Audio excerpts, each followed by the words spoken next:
Don Salvador o Don Chamba, como todos le conocen, prepara las escrituras de su casa, los papeles de la hacienda y las cartas de compraventa de su ganado. Su hijo mayor, Carlos, administrador de la hacienda, y Luis, encargado de las vacas, le acompañarán al banco. Don Chamba y sus hijos esperan convencer a los ejecutivos del banco para que les den un nuevo crédito, las deudas que tienen por todos lados, las cosechas perdidas por el mal tiempo y el robo de casi todo el ganado los tienen en una situación difícil. No tiene dinero para pagar la siembra de este año, no tiene para pagar los estudios de sus otros hijos y tampoco para comprar la medicina de su madre, a quien le han detectado cáncer. Ha caído en mora en el pago de las letras de un terreno donde construyó la casa, donde vive su hija y sus nietos. Lo que le ocurre a Don Chamba es similar a la realidad de El Salvador, el país más pequeño de Centroamérica y con una población que supera los 6,5 millones de personas. Las finanzas públicas están en una situación de deterioro. Sin embargo, es importante decir de que este deterioro ha sido gradual y se ha venido profundizando en los últimos 12 años aproximadamente. Cuando los ingresos son menos y los gastos son más, ese descuadre puede ser por 900 millones, que es lo que se conoce como el déficit fiscal, ¿verdad? En el año 2020, debido al efecto económico de la pandemia, tuvimos un déficit fiscal, para redondear las cifras, de 2.500 millones, ¿verdad? Para el año 2021, el Ministerio de Hacienda cuenta con un presupuesto de $7.453 millones.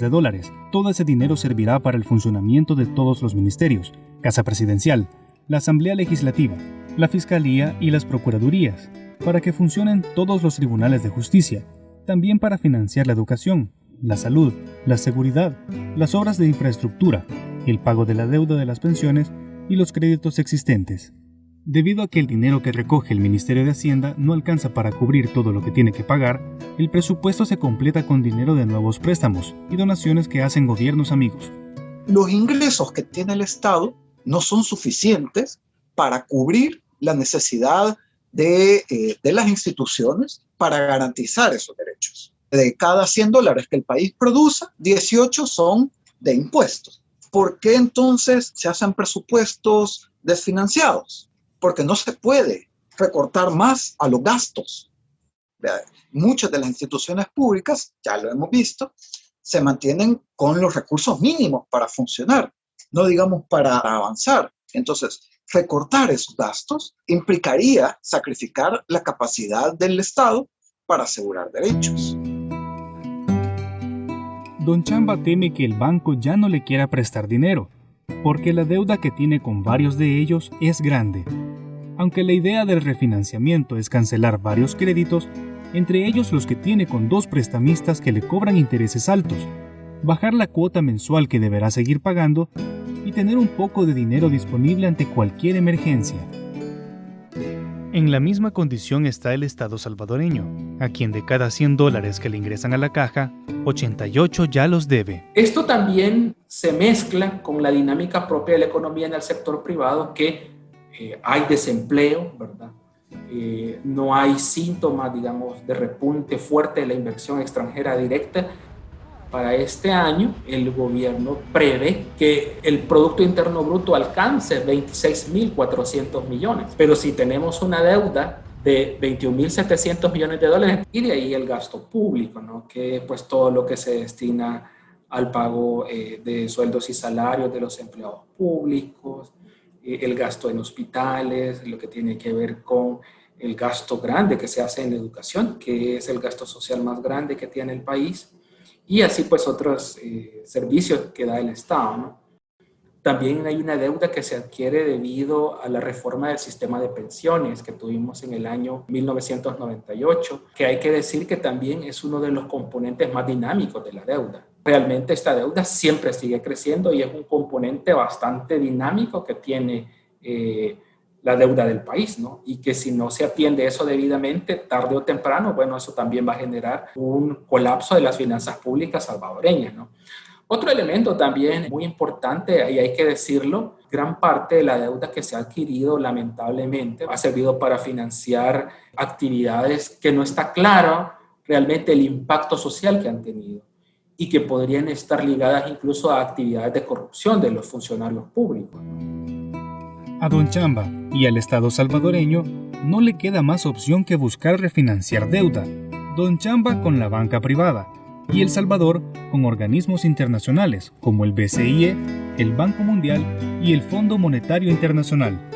Como el Fondo Monetario es una institución financiera, y como una institución financiera, como cualquier banco, lo que le interesa es que le paguen, si va a prestar dinero, que asegurar la capacidad de pago de quien le va a prestar. Entonces, el acuerdo es, bueno, el Fondo Monetario te permite obtener condiciones más blandas en términos financieros para acceder a este crédito, pero a cambio, el país debe de comprometerse con el fondo a aplicar determinadas medidas. En términos estrictamente financieros, los préstamos con los multilaterales sí salen con menores costos que abrirse totalmente al mercado. Por ejemplo, y creo que esa es una de las premuras por las que están haciendo las negociaciones del gobierno, en el marco de la pandemia, el año pasado, el gobierno comenzó a utilizar de manera más aguda los LETES, las letras del tesoro, que es básicamente una deuda de corto plazo, que nos endeudamos ahora y hay que pagarla en un plazo máximo de un año.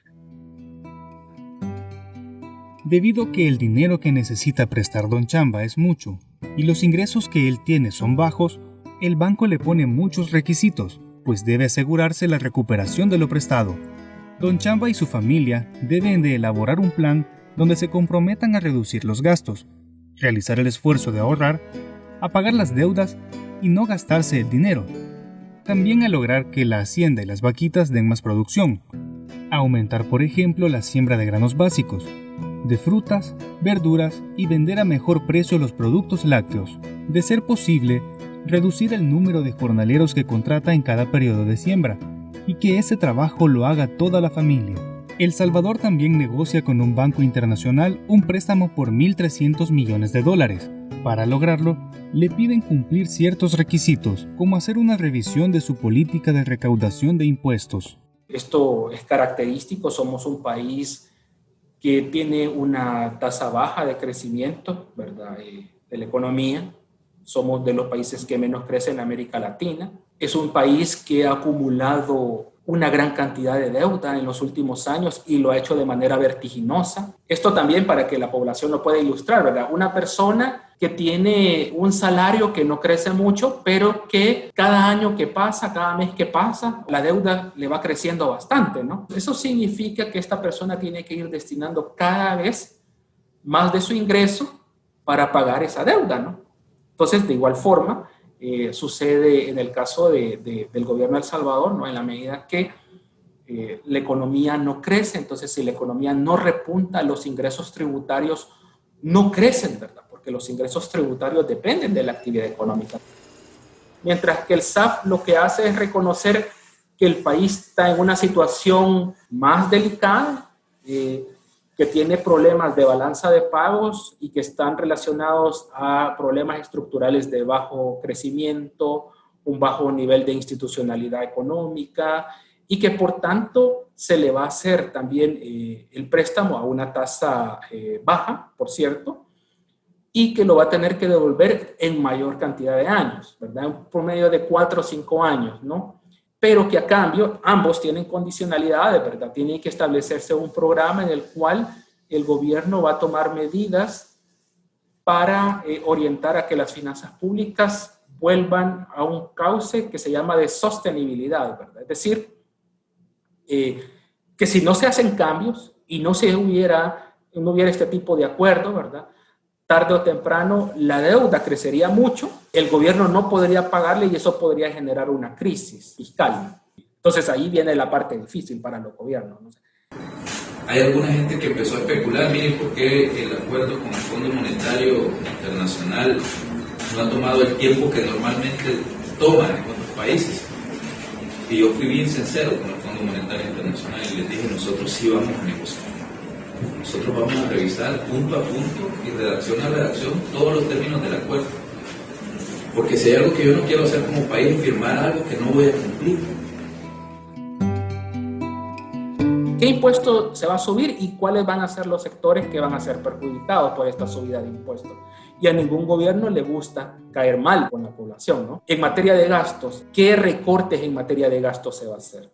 Cuando se está hablando de una reducción en el gasto corriente, o sea, concretamente, ¿a qué carteras del gobierno se le va a quitar dinero? ¿Cuáles carteras se consideran que no son relevantes en la estrategia que tiene un gobierno, ¿verdad? O el gasto se va a orientar y se va a concentrar en cuáles carteras que el gobierno considera que son estratégicas, ¿no? Ahí es donde se viene como la parte más complicada, ¿no? Y se traduce ya en una situación que se tiene que tomar decisiones de cómo se van a tomar estas medidas. Y aquí ahí viene un elemento muy importante. También se programa en este tipo de acuerdos, ¿verdad? Cuantitativamente, cómo va a ir evolucionando este déficit fiscal cada año, ¿no? Y así los personeros, ¿verdad?, del fondo vienen y evalúan si se están cumpliendo esas medidas y se está alcanzando la meta del déficit fiscal que se ha acordado. Este desembolso no es inmediato, sino que va en función de cómo se van logrando, digamos, las metas, ¿no? Y en función de eso le va proporcionando liquidez al gobierno y le permite hacer una reestructuración de la deuda, porque esto es un elemento muy importante, porque son recursos frescos que entran, ¿verdad? Y le permite intercambiar deuda nueva a tasa baja y deshacerse de deuda vieja a tasa alta, ¿no? Si Don Chamba logra que le den el crédito, evitará caer en mora. También logrará invertir en su hacienda, en la casa y mantener una buena imagen crediticia. Lo mismo le ocurriría al Estado salvadoreño, mejorar su imagen ante la banca internacional y con aquellos países con los que hace negociaciones, generar un clima para atraer mayor inversión y generar más fuentes de trabajo. Si no se llegan a este tipo de acuerdos, es un escenario que puede ocurrir, porque las finanzas públicas del país no están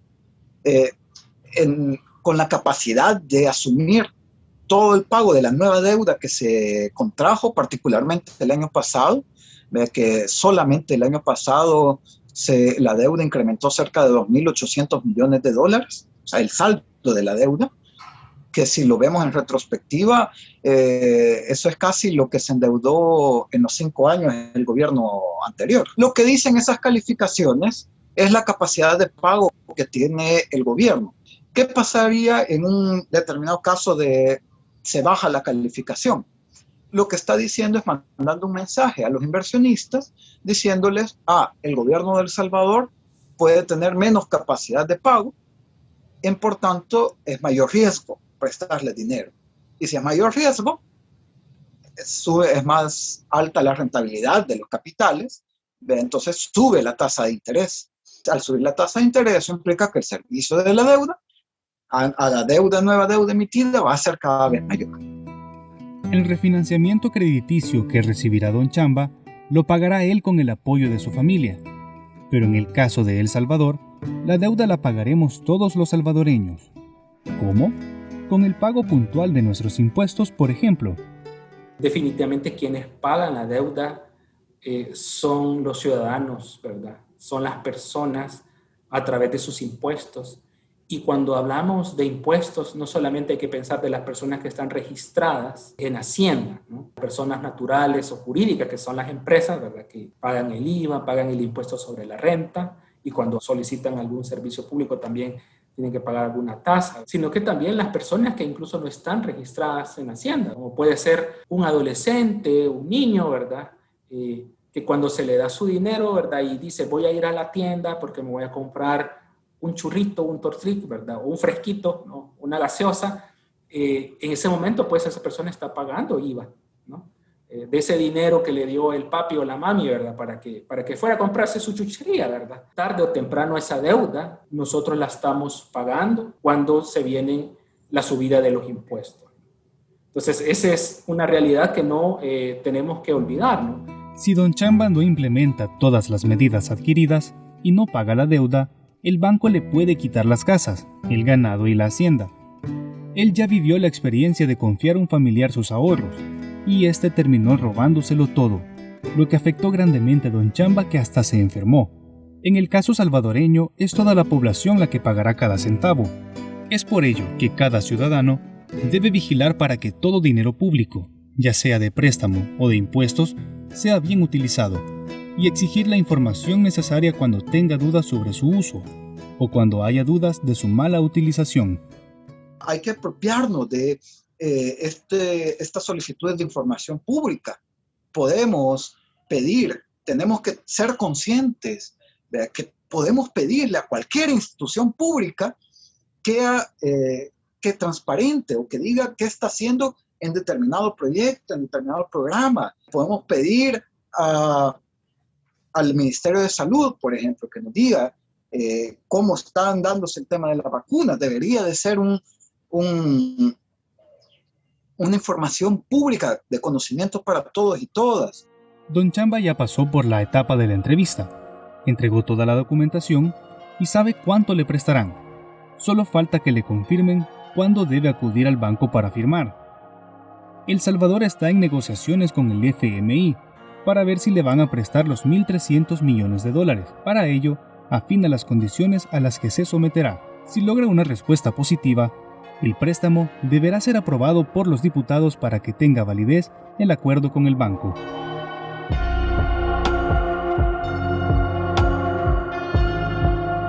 La coyuntura política salvadoreña relacionada a la destitución de los magistrados del máximo tribunal constitucional, así como la remoción del fiscal general, pueden afectar las negociaciones con los organismos internacionales como el Banco Mundial y el Fondo Monetario Internacional. También puede reducir la llegada de nueva inversión extranjera y por ende menos empleo.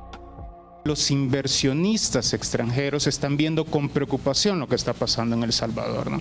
Porque al final, cuando hay un rompimiento del Estado de Derecho, se están rompiendo las reglas del juego. Es decir, ¿qué asegura en esos momentos a un inversionista que El Salvador va a cumplir con los compromisos que ha asumido? Por eso es fundamental que cuando uno revisa cuáles son los principales componentes para la atracción de inversiones, por ejemplo, los mismos empresarios siempre señalan que uno de los factores fundamentales son las reglas del juego y el cumplimiento al Estado de Derecho.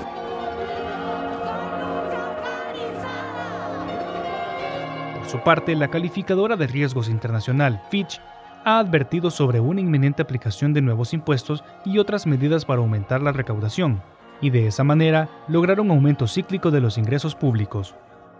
Tarde o temprano, una crisis democrática se traduce en una crisis económica.